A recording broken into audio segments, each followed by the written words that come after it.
Los invito, hermanos, a ir conmigo al libro de Apocalipsis, capítulo 21, libro de Apocalipsis, capítulo 21, y vamos a leer el versículo 1.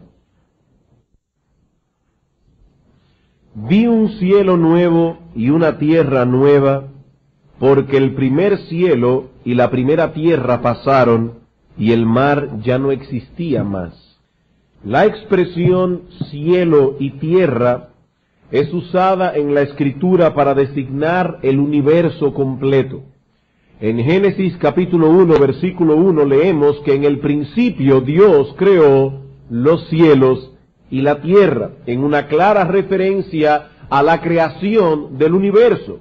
Así que cuando Juan nos dice en Apocalipsis capítulo 21, versículo 1, que él vio en una visión un cielo nuevo y una tierra nueva, porque el primer cielo y la primera tierra pasaron, se está refiriendo precisamente a la remoción de las cosas creadas tal como las conocemos ahora, para dar paso a una nueva creación, a un nuevo universo. Juan vio en una visión que el universo creado que conocemos ahora fue removido, y que un universo nuevo tomó su lugar. Ahora bien, ¿significa eso que vendrá un momento en que este universo, los cielos y la tierra, serán aniquilados totalmente, destruidos por completo, llevados a la inexistencia, para dar paso a un universo completamente nuevo, creado de la nada, tal como fue creado el universo actual? Los que nos visitan regularmente recordarán que este tema fue tratado hace poco más de un año, cuando estudiamos la tercera bienaventuranza en nuestra serie del Sermón del Monte. Bienaventurados los mansos, porque ellos recibirán la tierra por heredad. No obstante, tendremos que volver sobre este asunto nuevamente, para dar así por concluida esta serie de sermones sobre escatología bíblica. Y estoy consciente, hermanos, de que de la misma manera en que muchas preguntas han sido respondidas a través de estos sermones, muchas otras interrogantes han quedado sin respuesta. La escatología es un tema muy vasto, sobre todo en lo que respecta a los detalles de las cosas, pero al menos hemos tratado de plantear un esquema general lo suficientemente amplio como para poder tomarlo de punto de partida para seguir profundizando en los detalles. Así que hoy daremos por concluida nuestra serie de sermones al tratar con este tema del cielo nuevo y la tierra nueva. Y nos volvemos a hacer una vez más la pregunta que hicimos hace un momento. El apóstol Juan nos habla en Apocalipsis 21:1 de un cielo nuevo y de una tierra nueva. Está queriéndonos decir que este universo será destruido por completo y sustituido por uno nuevo, creado de la nada, sin ninguna relación con el universo actual. Nuestra respuesta es no. Podemos decir dogmáticamente, y hay cosas, hermanos, que podemos decir dogmáticamente. A veces las personas se molestan porque somos dogmáticos desde el púlpito. Es que hay cosas reveladas en la Biblia que nosotros podemos enseñar dogmáticamente, hay otras que no. Cuando nosotros decimos que hay una Trinidad y que nuestro Señor Jesucristo es Dios y que la palabra de Dios es inspirada, nosotros podemos afirmarlo dogmáticamente.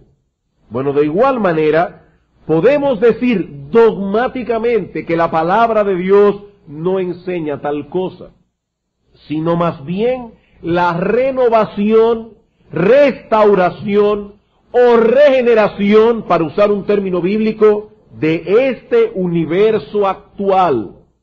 Cuando Juan nos dice que él vio un cielo nuevo y una tierra nueva, se estaba refiriendo a este universo, a este cielo, a este mundo, pero completamente renovado. Un universo que será librado de los estragos que causó la entrada del pecado en el mundo. En el capítulo 3 de Génesis vemos que la caída de Adán afectó notablemente la creación. Vamos por un momento a Génesis capítulo 3. Génesis capítulo 3, versículo 17. Y al hombre dijo: por cuanto obedeciste a la voz de tu mujer, y comiste del árbol de que te mandé diciendo, no comerás de él, maldita será la tierra por tu causa. Con dolor comerás de ella todos los días de tu vida, espinos y cardos te producirá, y comerás plantas del campo. Con el sudor de tu rostro comerás el pan hasta que vuelvas a la tierra, porque de ella fuiste tomado, pues polvo eres y al polvo volverás. Vivimos en un mundo que está bajo la maldición de Dios. Y lo que la Biblia enseña es que al final de los tiempos, este universo será restaurado. Este universo será regenerado, libertados de los efectos de esa maldición. Y es ese universo restaurado el que Juan vio en una visión en Apocalipsis capítulo 21, versículo 1. En nuestro estudio de hoy, nosotros veremos dos cosas. En primer lugar, algunos argumentos bíblicos que prueban nuestra aseveración, específicamente 5 argumentos bíblicos. Y en segundo lugar, las aplicaciones prácticas que se derivan de esta doctrina. Pero dado que este es el último sermón de esta serie de 11 sermones que dimos de escatología, quiero repetir una vez más que estoy fuertemente endeudado con el pastor Sam Waldron y con el pastor Hofstetler, ya que sus estudios de escatología, tanto en el caso de uno como en el otro, me fueron de muchísima ayuda para estos sermones que hemos dado en nuestra iglesia estas semanas pasadas. Comencemos entonces viendo en primer lugar algunos argumentos a favor de la enseñanza. Recuerden, hermanos, que lo que vamos a hacer ahora es presentar algunos argumentos que prueben que la Biblia no, y subrayen esa palabra, la Biblia no enseña que esta creación será aniquilada y sustituida por una completamente nueva, sino que la Biblia enseña más bien que la creación actual será renovada, libertada de los efectos que el pecado trajo sobre ella. ¿Y cuáles son nuestros argumentos para probar esta doctrina? Primer argumento, la enseñanza de Romanos capítulo 8, versículos 18 al 23. Primer argumento que presentamos para probar nuestra doctrina, Romanos capítulo 8, versículos 18 al versículo 23. Dice el apóstol Pablo aquí: pues tengo por cierto que las aflicciones del tiempo presente, aflicciones que vinieron precisamente por causa de la caída del hombre, no son comparables con la gloria venidera que en nosotros ha de manifestarse. Porque el anhelo ardiente de la creación, el anhelo ardiente de esta creación, de estos cielos y de esta tierra que hoy conocemos, el anhelo ardiente de esa creación es el aguardar la manifestación de los hijos de Dios.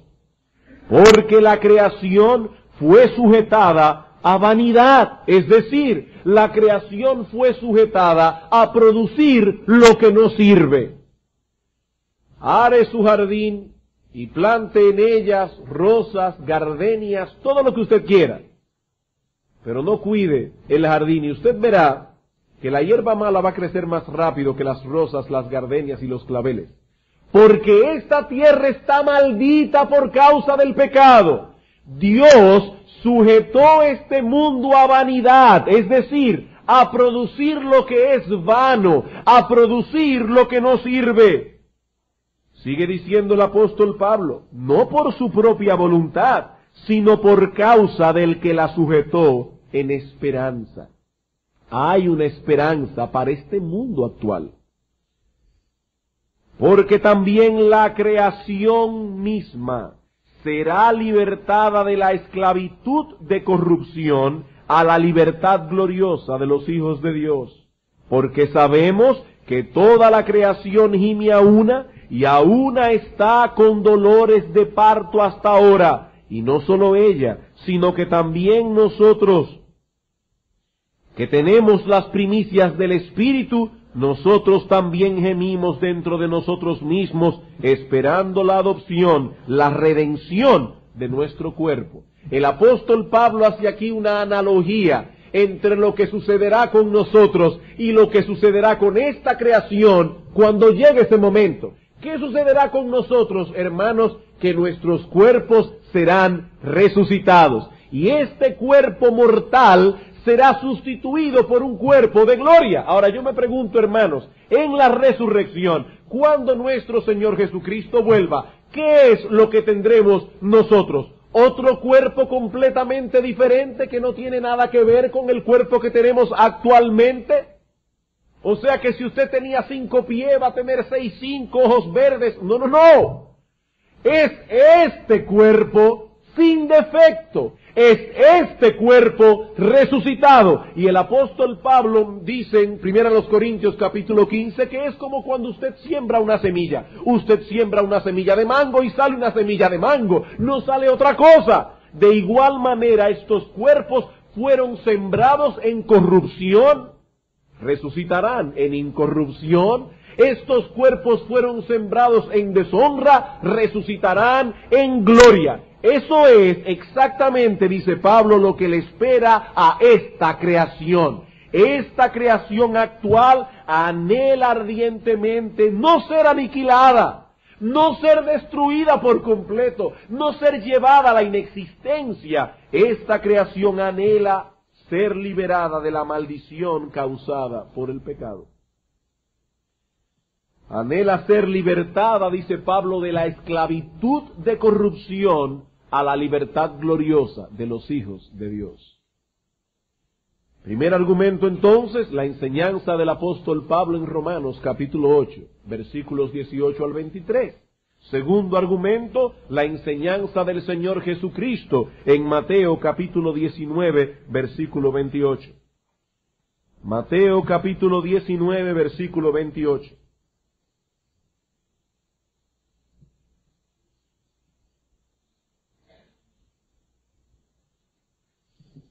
La enseñanza del Señor en el versículo 28 de Mateo 19 es la respuesta a una pregunta del apóstol Pedro en el versículo 27. Dice en el versículo 27, entonces respondiendo Pedro le dijo, he aquí nosotros lo hemos dejado todo y te hemos seguido, ¿qué pues tendremos?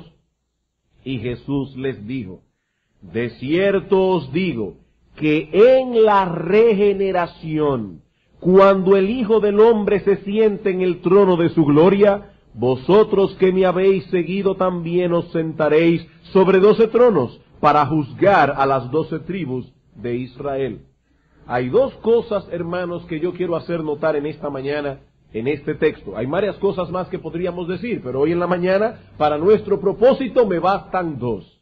En primer lugar, noten, hermanos, que el evento del que se habla aquí tendrá lugar cuando nuestro Señor Jesucristo vuelva.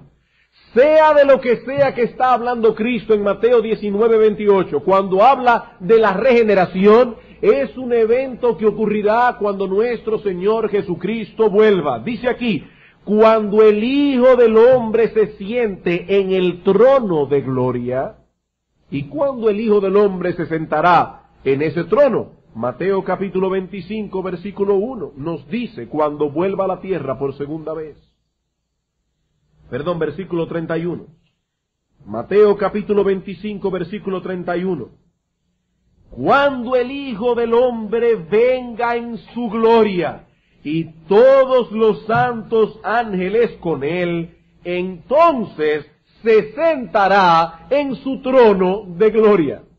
Así que cuando Mateo 19, 28 dice que eso ocurrirá cuando el Hijo del Hombre se siente en el trono de su gloria, es indudable que él está hablando allí de su segunda venida. Es evidente que ese evento ocurrirá cuando Cristo vuelva por segunda vez.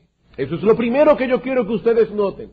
Y en segundo lugar, deseo hacer notar aquello que ocurrirá en ese momento. El Señor Jesucristo dice, en la regeneración, cuando el Hijo del Hombre se siente en el trono de su gloria. Hermanos, ¿de qué regeneración está hablando Cristo en este pasaje?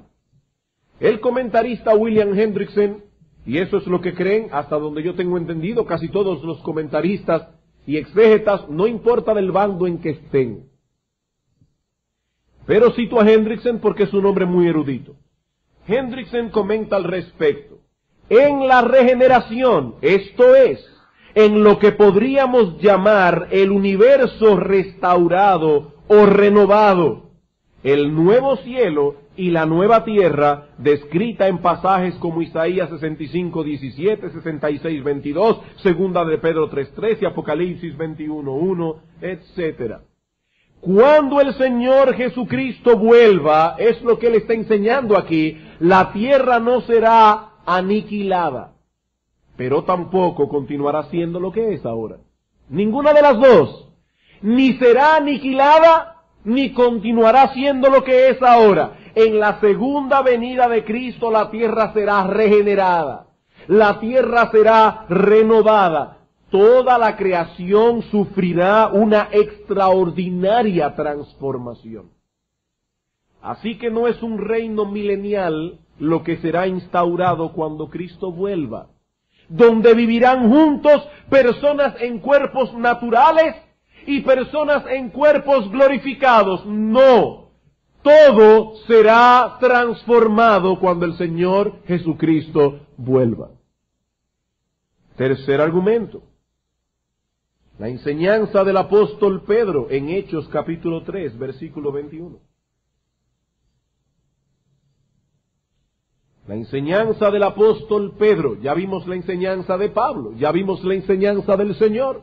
Veamos ahora la enseñanza del apóstol Pedro en Hechos capítulo 3, versículo 21. Pero para poder tomar el contexto, vamos a leer desde el versículo 19. El apóstol está predicando aquí a un grupo de judíos.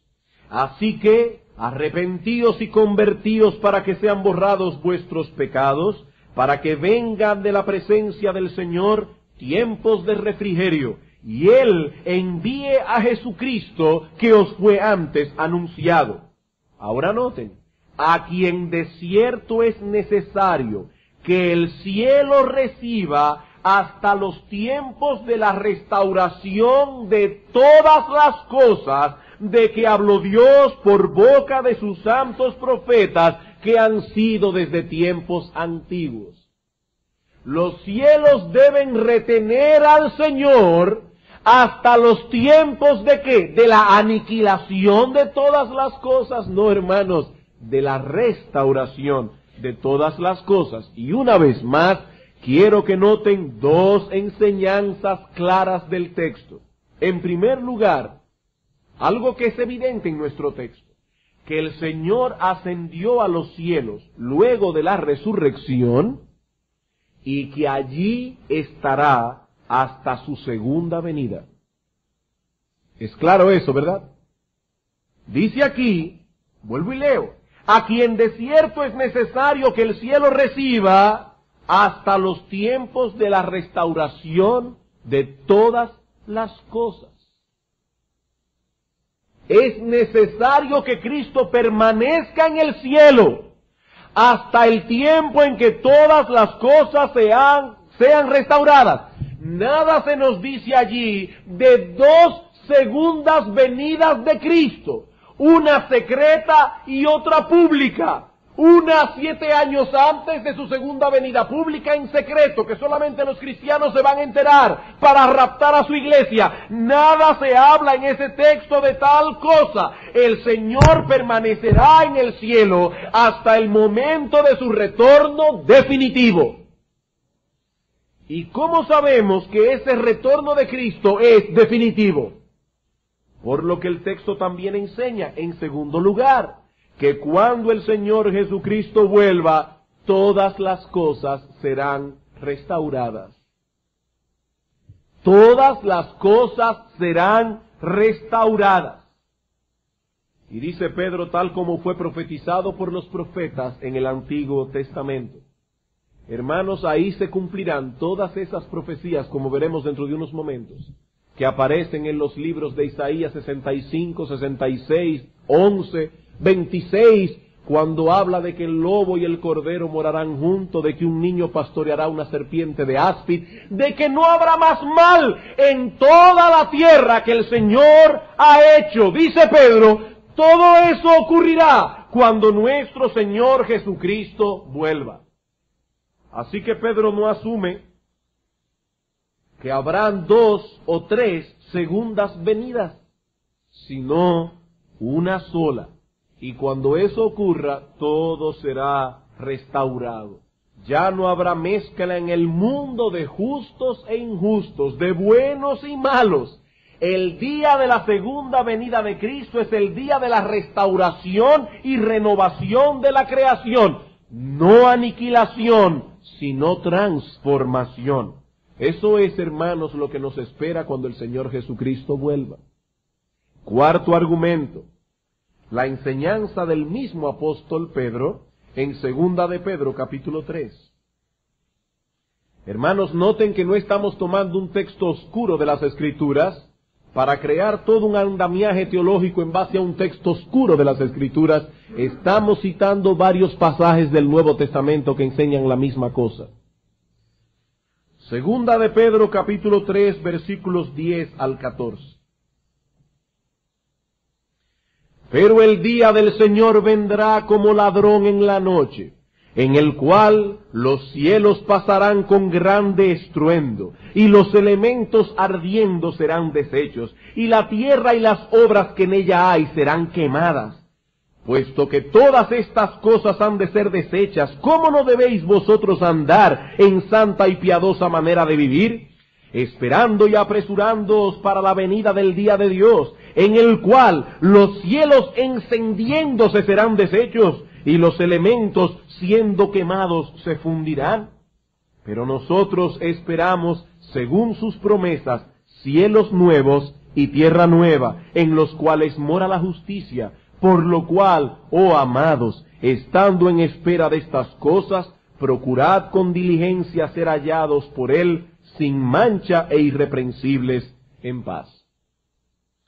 Este es uno de los textos favoritos de aquellos que enseñan que este universo será totalmente destruido, aniquilado, para dar paso a uno nuevo, completamente nuevo.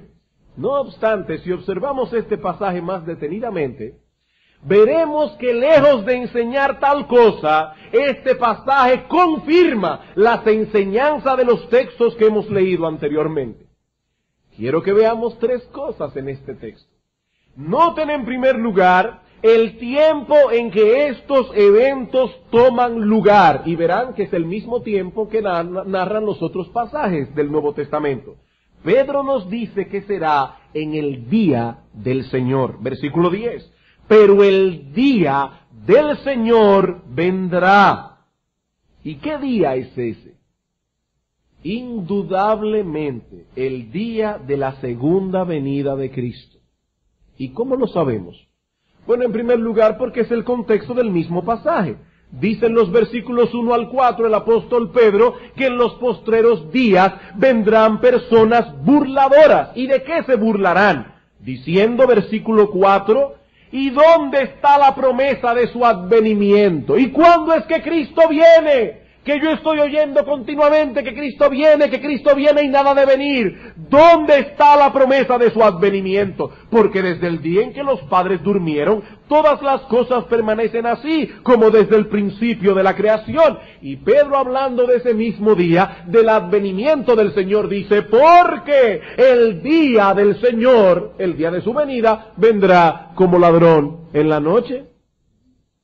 Pero si alguno todavía no está convencido, quiero que vaya conmigo a 1 Tesalonicenses capítulo 4.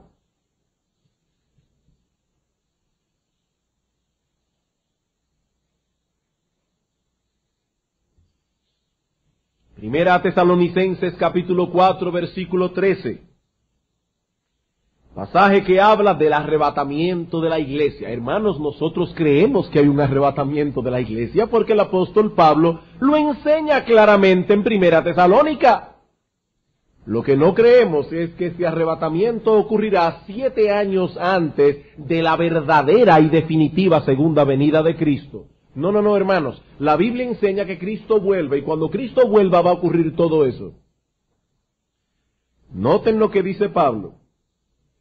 Tampoco queremos, hermanos, que ignoréis acerca de los que duermen, para que no os entristezcáis como los otros que no tienen esperanza. Porque si creemos que Jesús murió y resucitó, así también traerá Dios con Jesús a los que durmieron en él. Por lo cual os decimos esto en palabra del Señor, que nosotros que vivimos, que habremos quedado hasta la venida del Señor, no precederemos a los que durmieron.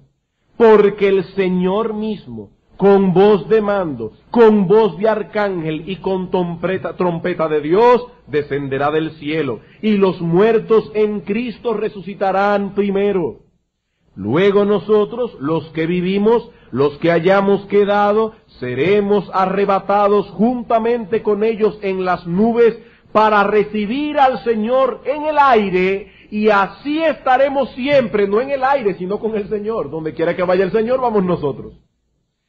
Por tanto, alentaos los unos a los otros con estas palabras. Pero hermano, aunque ahí dice que acabó el capítulo, recuerden que esa división en capítulos y versículos se hizo en la Edad Media. Eso no es inspirado por el Espíritu Santo. Tenemos que seguir leyendo. Dice Pablo, pero acerca de los tiempos y de las ocasiones, no tenéis necesidad, hermanos, de que yo os escriba. Hermanos, una pregunta evidente, obvia. ¿De qué tiempos y de qué ocasiones está hablando Pablo en el texto?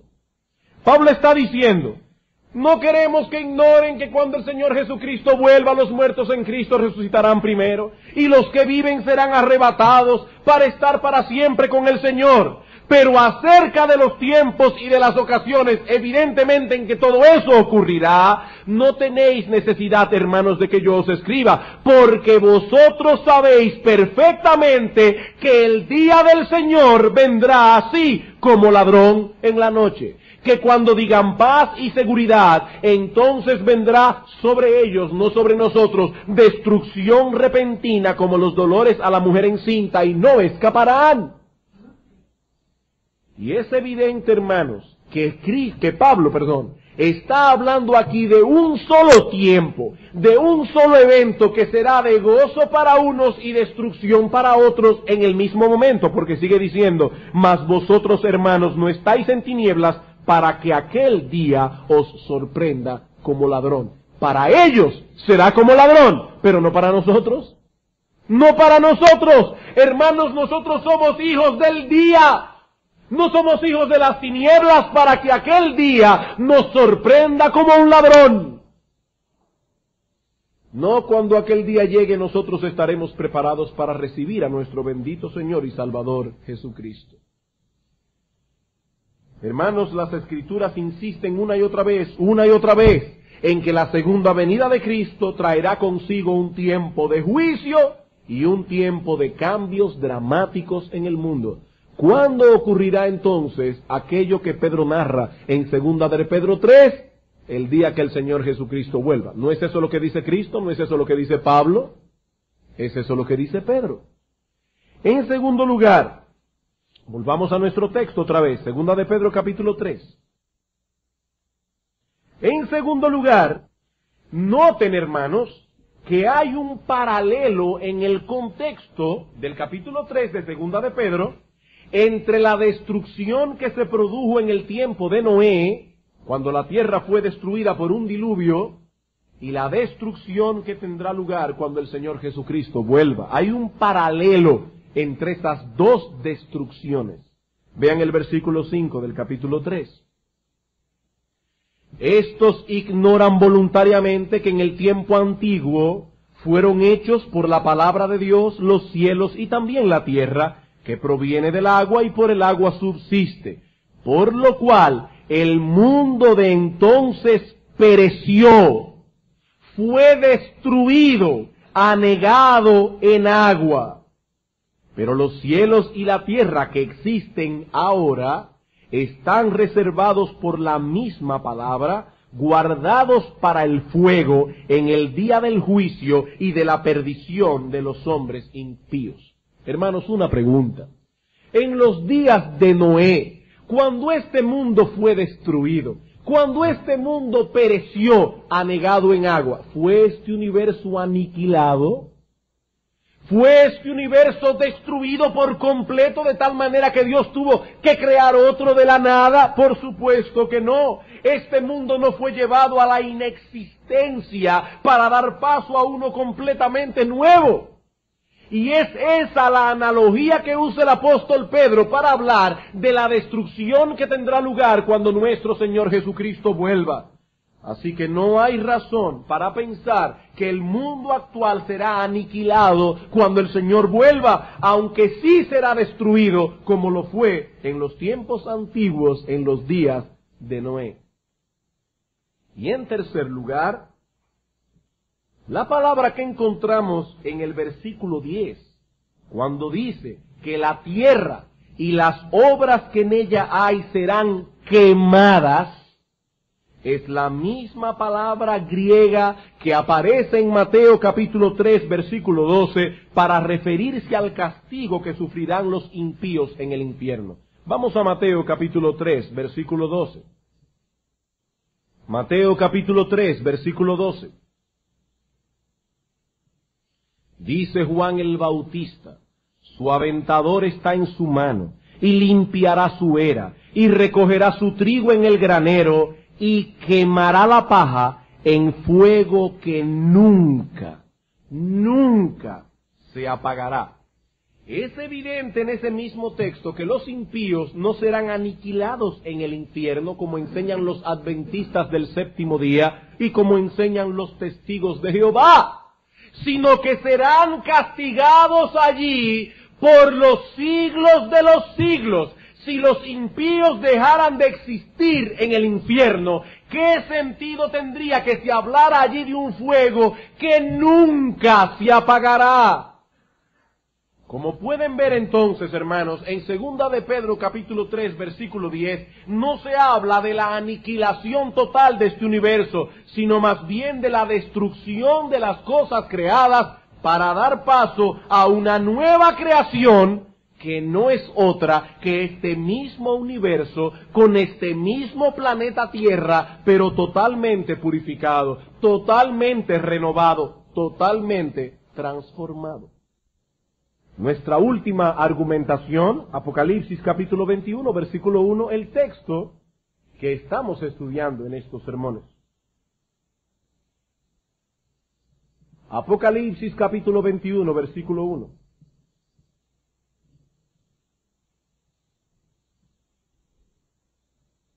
Dice el apóstol Juan: vi un cielo nuevo y una tierra nueva, porque el primer cielo y la primera tierra pasaron y el mar ya no existía más. Hay dos palabras en griego que se traducen al español con la palabra nuevo. Y si alguno está aquí de visita, la insistencia nuestra con el griego, alguien decía una vez: ¿y quién es ese griego que tanto lo citan? No, el griego es el idioma en que se escribió el Nuevo Testamento. Y tenemos que tratar de ver cuál es el significado exacto de las palabras que los autores bíblicos usaron. Y hay dos palabras griegas que se traducen como nuevo en español. La primera es la palabra neos. Ustedes la han oído muchas veces. Esto es neoclásico. ¿Lo han oído? Cosas con neo. Es una palabra griega que significa nuevo en tiempo u origen. Es decir, una cosa que no existía y acaba de venir a la existencia. Pero hay otra palabra que es la palabra kainos, que significa nuevo en cualidad. Y se usa para hablar de algo que ya existía, pero que ahora posee cualidades nuevas que antes no poseía. ¿Ven la diferencia? Uno es nuevo en origen, no existe y acaba de venir a la existencia, neos. La otra es, existía ya, pero ahora tiene cualidades que antes no poseía. Eso es kainos. Cuando Juan nos dice aquí que vio un cielo nuevo y una tierra nueva, no se está refiriendo a un universo neos, sino más bien a un universo kainos, nuevo en cuanto a calidad, no en cuanto a tiempo. Es en ese sentido que habrá un nuevo cielo y una nueva tierra, en que sus cualidades serán nuevas, mucho más excelsas que las actuales. Y miren, hermanos, aún en este mundo caído, hay cosas que son hermosas. Aún en este mundo caído, cuántas cosas hermosas Dios ha creado. Particularmente debo confesar que yo soy un enamorado de esta nación, de esta tierra. Porque miren, yo he estado en otros lugares y realmente Santo Domingo es hermoso. República Dominicana tiene lugares hermosos. Aún a pesar de ser un mundo caído, es hermosa la creación. Cuando el Señor Jesucristo vuelva en gloria, los santos heredarán un mundo nuevo, renovado, un mundo que habrá sido libertado de todas las consecuencias de la caída del hombre. Alguien puede decir en esta mañana, está bien, pastor, me convenció, he entendido y aceptado lo que la Biblia enseña acerca del cielo nuevo y la tierra nueva, he comprendido que este universo no será aniquilado, sino más bien renovado.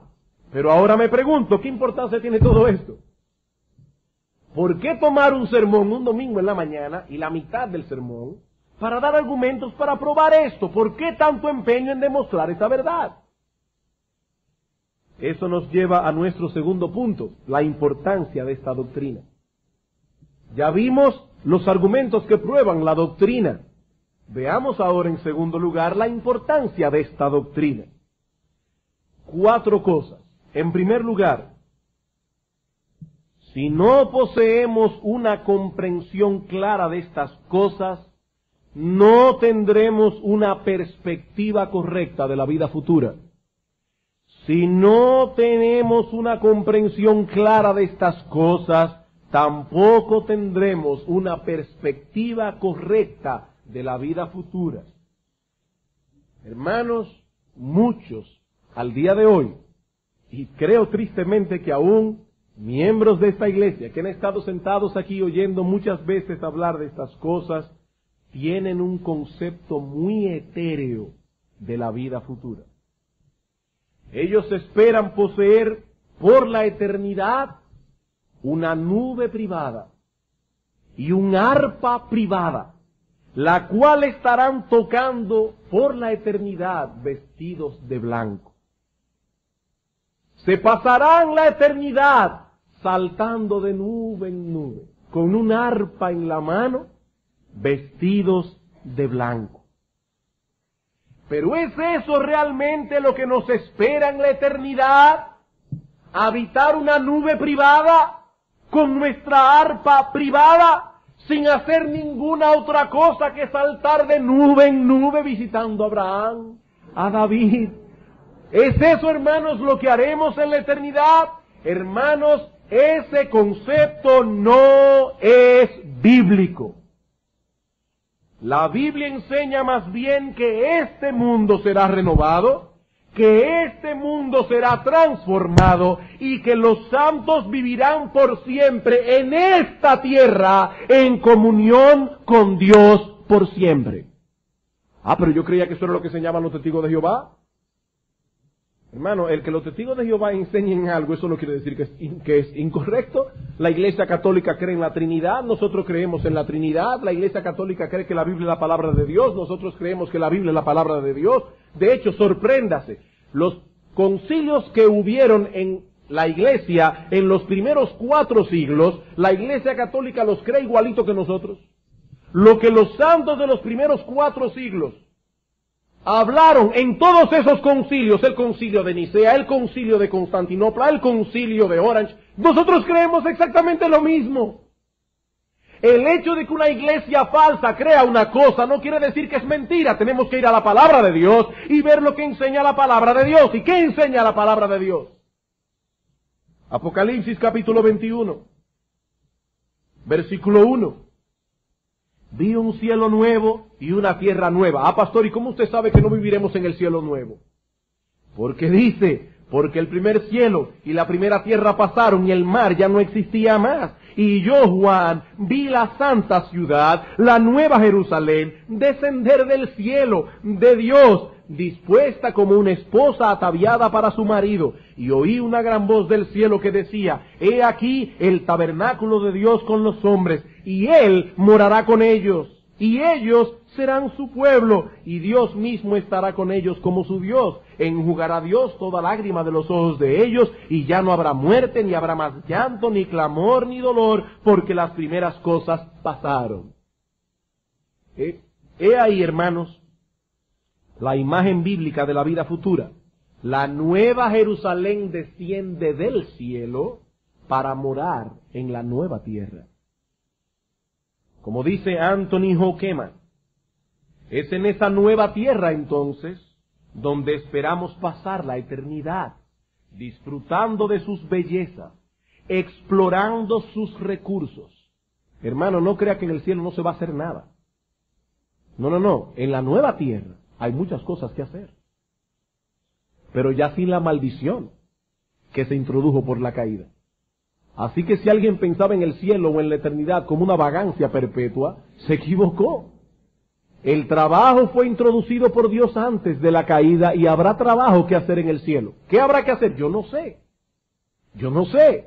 Hermanos, Dios simplemente nos ha abierto un poco la cortina para que veamos a través, y hemos visto un poquito para alimentar nuestra esperanza. Ahora, algo sí sabemos, el trabajo en el cielo no será una maldición. De hecho, una persona exégeta de la Biblia, a quien yo respeto muchísimo, que no es dado a especulaciones, dice que en el cielo ni siquiera vamos a sudar. No vamos a sudar, no habrá transpiración. Eso es una molestia, este calor con este sudor. Porque el sudor fue introducido aparentemente después de la caída. Con el sudor de tu rostro comerás el pan. En el cielo no va a ser así. Sigue diciendo Hokeman. Estaremos disfrutando de sus bellezas, explorando sus recursos y usando sus tesoros para la gloria de Dios. Y si tenemos en cuenta que Dios hará de la nueva tierra su morada, y que donde Dios mora, allí está el cielo, seguiremos estando en el cielo a la vez que estamos en la nueva tierra. Porque el cielo y la tierra ya no estarán separados como lo están ahora, sino que serán uno. Así que cuando alguien dice, yo espero ir al cielo, no está diciendo nada incorrecto, siempre y cuando entienda que el cielo va a estar aquí. Hermanos, esa fue la promesa que Dios hizo a Abraham y a sus descendientes. Una de las bendiciones incluidas en el pacto que Dios hizo con Abraham era la posesión de la tierra de Canaán. Vamos a Génesis capítulo 17, versículo 8. Génesis capítulo 17, versículo 8.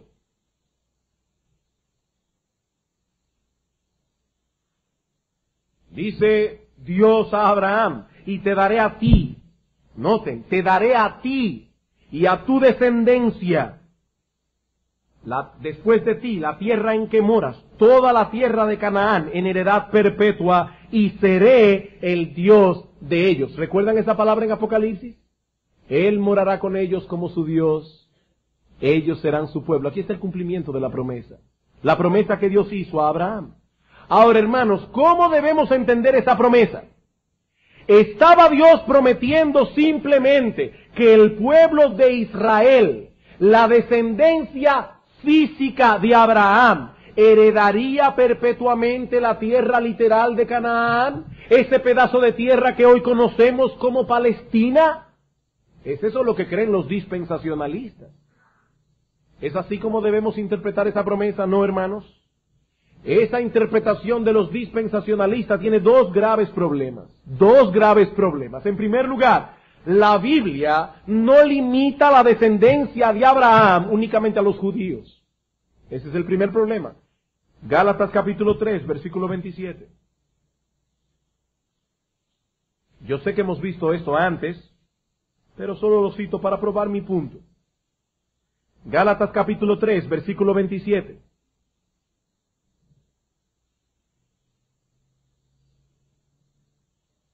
Dice el apóstol Pablo, porque todos los que habéis sido bautizados en Cristo, de Cristo estáis revestidos. Ya no hay judío, ni griego, no hay esclavo ni libre, no hay varón ni mujer, porque todos vosotros sois uno en Cristo Jesús. Y si vosotros sois de Cristo, ciertamente linaje, descendientes de Abraham sois, y por si queda alguna duda, herederos según la promesa. Hermanos, ¿herederos de qué promesa? De la promesa que Dios le dio a Abraham en Génesis 17:8. A ti y a tu descendencia después de ti daré esta tierra. Y aunque usted sea chino, alemán, norteamericano, nació en Bonao, en Cutupú, en Licey al Medio, usted, si es creyente, es heredero de la promesa. Somos descendientes de Abraham por la fe. La promesa que Dios le dio a Abraham fue: en ti serán benditas todas las familias de la tierra. Pero hay algo más. Las Escrituras tampoco limitan la promesa a la tierra de Canaán. Las Escrituras no limitan la promesa a la tierra de Canaán, a la tierra de Palestina. Hermanos, la Biblia se interpreta sola, y esa no es la interpretación que la misma palabra de Dios le da a la palabra Canaán. Noten, hermanos, que la promesa no fue dada únicamente a los descendientes de Abraham. La promesa fue dada a Abraham mismo y a su descendiente. Ahora yo me pregunto, ¿poseyó alguna vez Abraham la tierra de Canaán? Vamos a Hechos capítulo 7. ¿Poseyó alguna vez Abraham la tierra que Dios le prometió? Respuesta contundente: no, no.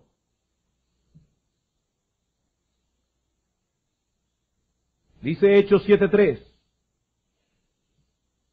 Y le dijo Dios a Abraham: sal de tu tierra y de tu parentela, y ven a la tierra que yo te mostraré. Entonces salió de la tierra de los caldeos y habitó en Aram, y de allí, muerto su padre, Dios le trasladó a esta tierra en la cual vosotros habitáis ahora, y no le dio herencia en ella, ni para poner un pie. Ni para poner un pie, pero le prometió que se la daría en posesión y a su descendencia después de él, cuando él aún no tenía hijo. Pregunta: ¿le mintió Dios a Abraham? ¿Fue defraudado Abraham en la promesa? Porque Abraham no tuvo tierra en Canaán ni para poner un pie. ¿Le mintió Dios a Abraham? Todos sabemos que Dios no puede mentir. Vamos a Hebreos capítulo 11. Y vamos a dejar, hermanos, que la palabra de Dios se interprete sola.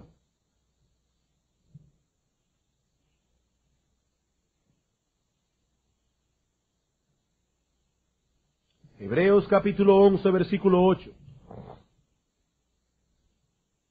Por la fe Abraham, siendo llamado, obedeció para salir al lugar que había de recibir como herencia, y salió sin saber a dónde iba. Por la fe habitó como extranjero en la tierra prometida, como en tierra ajena, morando en tiendas con Isaac y Jacob, coherederos de la misma promesa. ¿Por qué? Porque esperaba la ciudad que tiene fundamentos y cuyo arquitecto y constructor es Dios. Versículo 13. Conforme a la fe murieron todos estos, sin haber recibido lo prometido, sino mirándolo de lejos, y creyéndolo, y saludándolo, y confesando que eran extranjeros y peregrinos sobre la tierra, porque los que esto dicen claramente dan a entender que buscan una patria. Pues si hubiesen estado pensando en aquella de donde salieron, ciertamente tenían tiempo de volver, pero anhelaban una mejor, esto es, celestial, por lo cual Dios no se avergüenza de llamarse Dios de ellos, porque les ha preparado una ciudad. Ellos salieron buscando, no un pedazo de tierra en Palestina, ellos salieron buscando una ciudad celestial. La tierra de Canaán era en cierto modo el antitipo de una promesa mucho más amplia. O si quieren ponerlo de otra manera, era un anticipo, no solamente un tipo, sino un anticipo de una promesa mucho más amplia. Los judíos del Antiguo Testamento disfrutaron de la sombra solamente, pero el nuevo pacto descansa sobre promesas mejores. El autor de Hebreos nos dice que la ciudad que Abraham buscaba era celestial. La tierra de Canaán era un tipo de aquella nueva tierra de la que habla Apocalipsis capítulo 21. Y si alguien tiene dudas todavía, vamos a Romanos capítulo 4.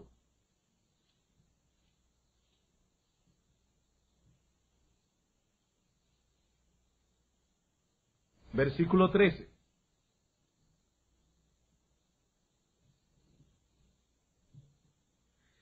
Porque no por la ley fue dada a Abraham o a su descendencia la promesa de que sería heredero del mundo. Hermanos, ¿cuál fue la promesa según Pablo? No según este autor o aquel teólogo o aquel exégeta. De acuerdo a la interpretación del apóstol Pablo, inspirado por el Espíritu Santo, hermanos, ¿cuál fue la promesa? ¿Que Abraham heredaría en un milenio un pedacito de tierra en Palestina? No, Pablo dice, herederos del mundo. Esa era la promesa que Dios le había dado a Abraham. Lo que nos enseña que Canaán no era más que un tipo de la nueva tierra. ¿Cuál es entonces la promesa de Dios para sus hijos? Que Él creará cielos nuevos y una nueva tierra sobre la cual reinaremos con Él para siempre. Salmo capítulo 37.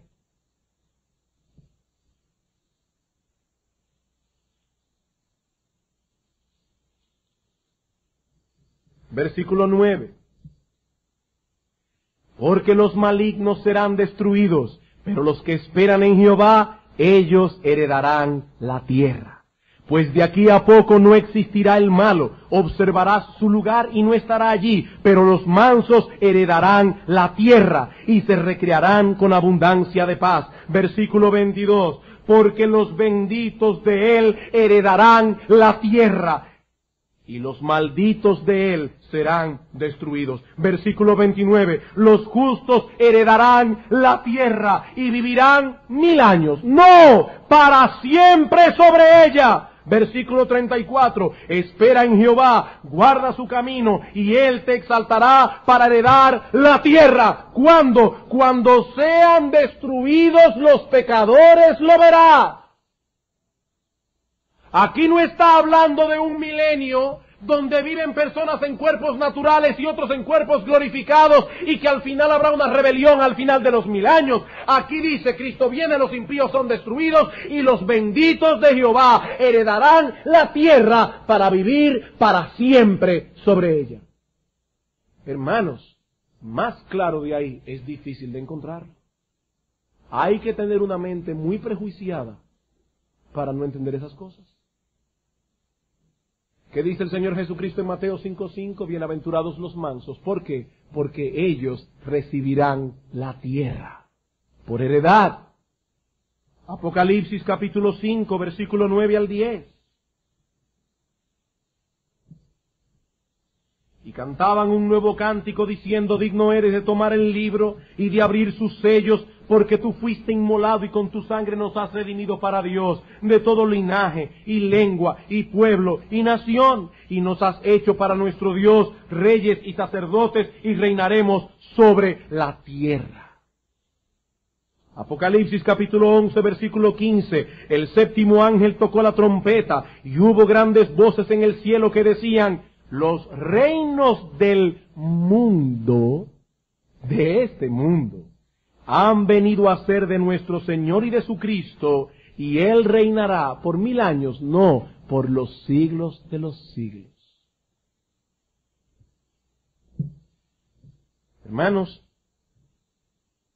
el tiempo se me ha ido, y yo tenía varias cosas más que ver, pero voy a saltarlas, por amor a vosotros. Y voy simplemente a dar esta palabra de aplicación. Hermanos y amigos, esto es lo que espera a los hijos de Dios cuando nuestro Señor Jesucristo vuelva. Los impíos serán juzgados y destruidos. Los santos vivirán en esta tierra por toda la eternidad en comunión con Dios, en una tierra que ha sido librada de todas las consecuencias que han venido sobre ella por causa del pecado. Hermanos, todo será nuestro. No habrá necesidad de codiciar nada. No estaremos descontentos con nuestra porción. Allí no habrá más llanto, no habrá más engaño, no habrá más impío que haga el mal, no habrá un vecino molestoso que no nos deja dormir, no habrá un negociante engañador que nos hizo un mal. Hermanos, dice la Biblia, no se hará mal en todo mi santo monte. No se hará mal. Dios redimirá esta tierra de la maldición y nosotros disfrutaremos de todo lo que Dios ha hecho. Hermanos, si esta tierra no fuese redimida, habría entonces un sentido real en el que Satanás logró una victoria sobre Dios. Si Dios está de manos atadas y ya tiene que aniquilar esta creación por causa del pecado, entonces Satanás logró una victoria. Pero no, hermanos, la última página del libro de historia dirá, la victoria es de Dios. El hombre fue redimido, la creación fue redimida, Dios salió victorioso. Dios salió victorioso. Pero ahora, mi amigo, yo quiero preguntarte algo. ¿Estás tú preparado para morar en esa nueva tierra? Cuando el Señor Jesucristo vuelva, ¿en cuál grupo estarás tú? Porque dice la Biblia que algunos lamentarán. Buscarán la muerte y no la hallarán. Y yo te pregunto, ¿en cuál grupo estarás tú? Porque solo morarán en la nueva tierra aquellos que por medio de la fe y el arrepentimiento son ahora nuevas criaturas. Nadie puede morar en esa nueva creación sin ser él mismo una nueva creación en Cristo.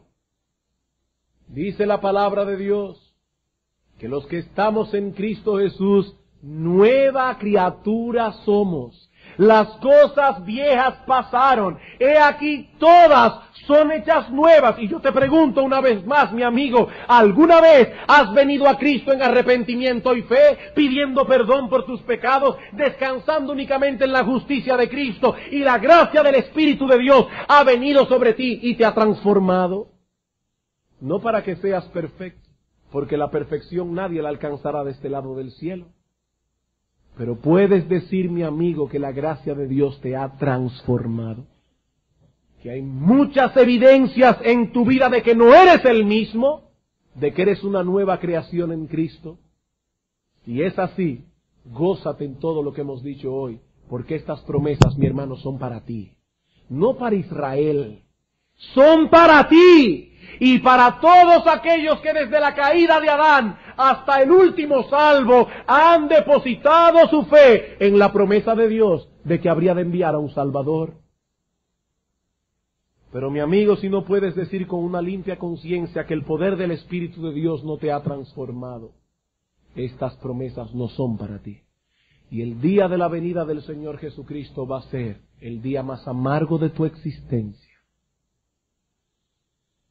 Hermanos, mientras el mundo se afana por hacer de esta vida presente un paraíso, nosotros aguardamos esperanzados la venida de nuestro bendito Señor y Salvador. Entonces, y sólo entonces, el paraíso que Adán perdió vendrá a ser el paraíso recobrado. El paraíso recobrado. Dice Pablo en Colosenses, cuando Cristo, vuestra vida, se manifieste, nosotros que hemos creído en Él, seremos manifestados con Él en gloria. Con gozo pasaremos a recibir la herencia prometida. Y hermanos, Dios mismo se encargará de consolarte por cada una de tus tristezas. Enjugará Dios, hermano, Dios mismo enjugará cada lágrima. Dios tiene un libro de memoria, hermano, y cada vez que este mundo impío te ha hecho mal, cada vez que este mundo impío te ha trastornado y te ha llevado a llorar, Dios tiene eso escrito en un libro, y dice la palabra de Dios, que Él te consolará por cada una de las lágrimas que has derramado en este mundo maldito.